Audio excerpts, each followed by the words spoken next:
మీ పిల్లలు ఫారెన్లో చదవాలనేది మీ కల? మీ కలను నిజం చేసే ఏకైక సంస్థ విదేశ్ కన్సల్ట్స్.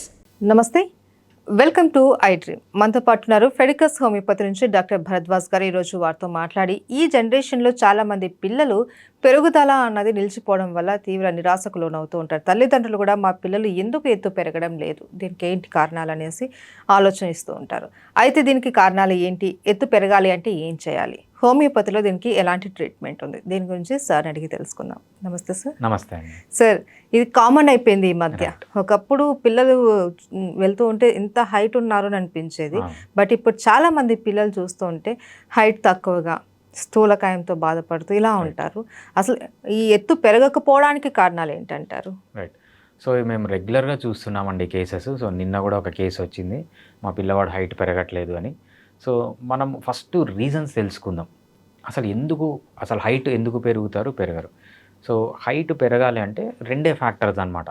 ఒకటేంటంటే జెనెటిక్స్ నుంచి రావాలి, అంటే తాత ముత్తాతలు కానీ హైట్ ఉంటే వీళ్ళు హైట్ పెరుగుతారు. ఇంకోటి ఏంటంటే వీళ్ళ అలవాట్లు. సో ఈ హైట్ అనేది కాంబినేషన్ ఆఫ్ జెనెటిక్స్ అండ్ వీళ్ళ అలవాట్లు అనమాట. జెనెటిక్స్ ఎట్లా మన చేతిలో లేదు, సో దాన్ని పక్కన పెడదాం, దానికి మనం ఏమీ చేయలేం. సో దాన్ని హోమియోపతిలో ఎలా హ్యాండిల్ చేయాలని మనం లాస్ట్లో చూద్దాం. మనం చేసే తప్పులు ఏమున్నాయి.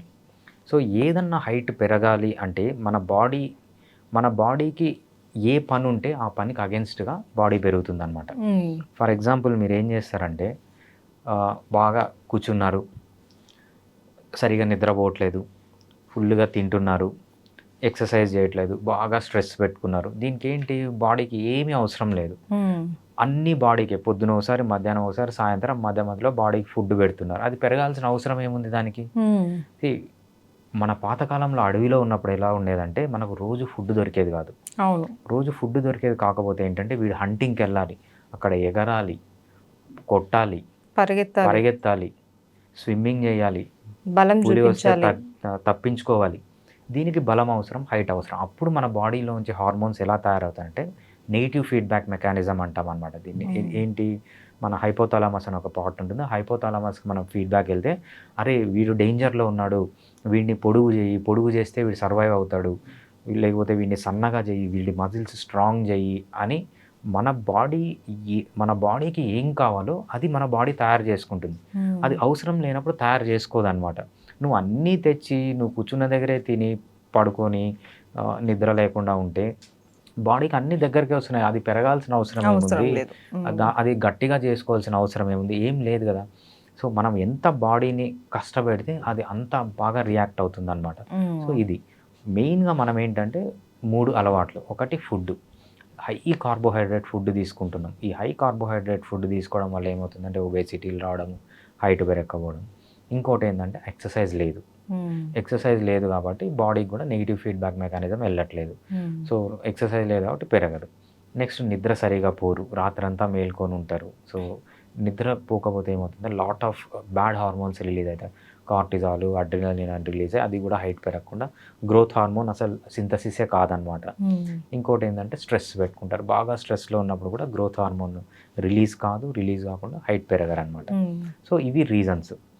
నెక్స్ట్ హైట్ పెరగాలి అంటే 2, ఒకటి జెనెటిక్స్, ఇంకొకటి ఏమేం లైఫ్లో మాడిఫై చేసుకోవాలి.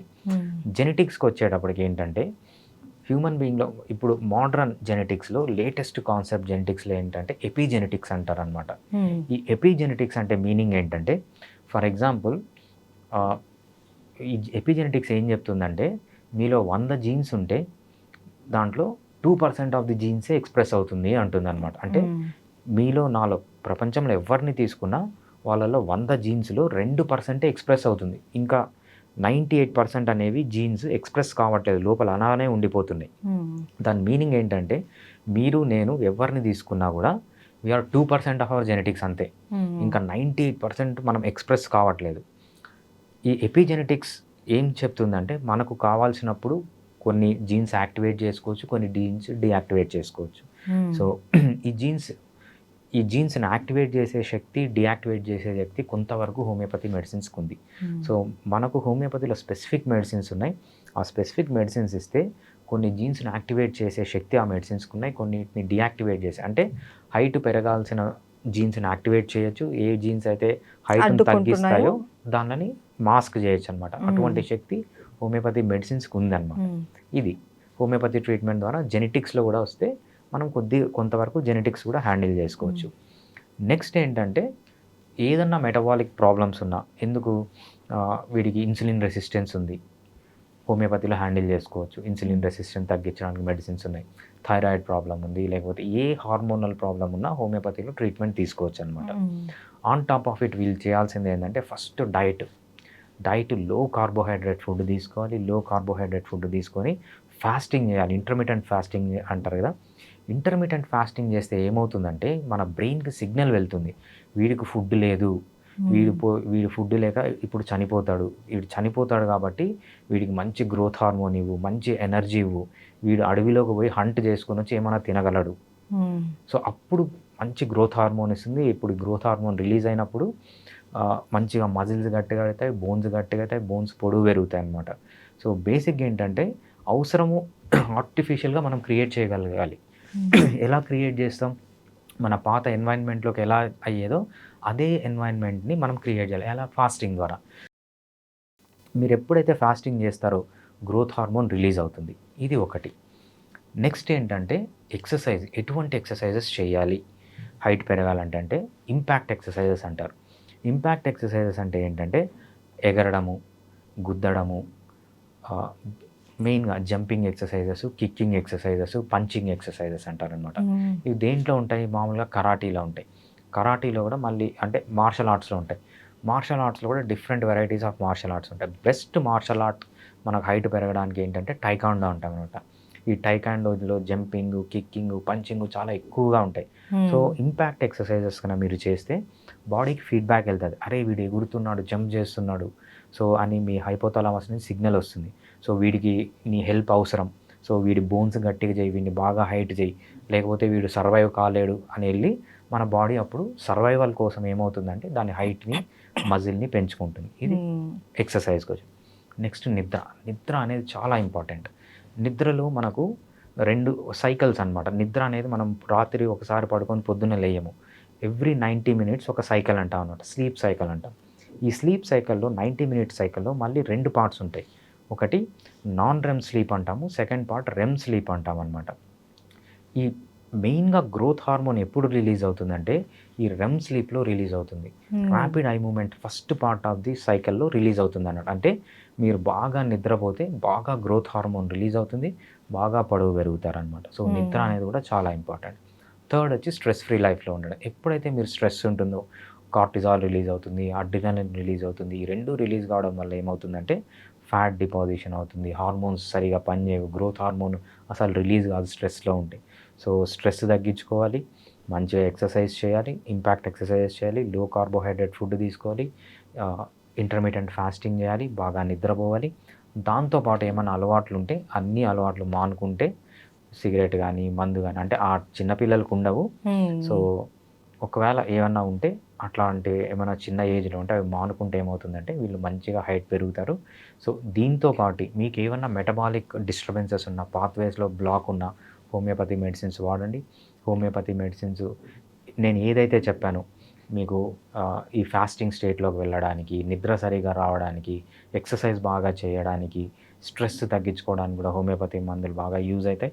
So over a period of time మీరు తీసుకుంటే నేను చాలా కేసెస్ చూశాను. వితిన్ 6 months పిల్లలు హైట్ పెరగడము. సో అవి చాలా చూసామన్నమాట హోమియోపతిలో. అయితే సార్ పర్టికులర్గా ఈ ఏజ్ వరకు హైట్ పెరిగే అవకాశాలు ఉన్నాయని అంటూ ఉంటారు కదా, అంటే ఏ ఏజ్ వరకు మనం పెరిగే నార్మల్గా మనం చెప్పుకోవాలంటే 14 to 16 years మధ్యలో గ్రోత్ అనేది స్టాప్ అయిపోతుంది. మ్యాక్సిమం 16 years గ్రోత్ స్టాప్ అయిపోతుంది. ఇది మెన్లో కానీ విమెన్లో కానీ. విమెన్లో కొంచెం ఇంకా మెన్లో 16 అనుకుంటే మనం విమెన్లో 15 to 13 వరకు అనుకోవచ్చు అనమాట. సో అక్కడికి మనకు గ్రోత్ అనేది స్టాప్ అయిపోతుంది.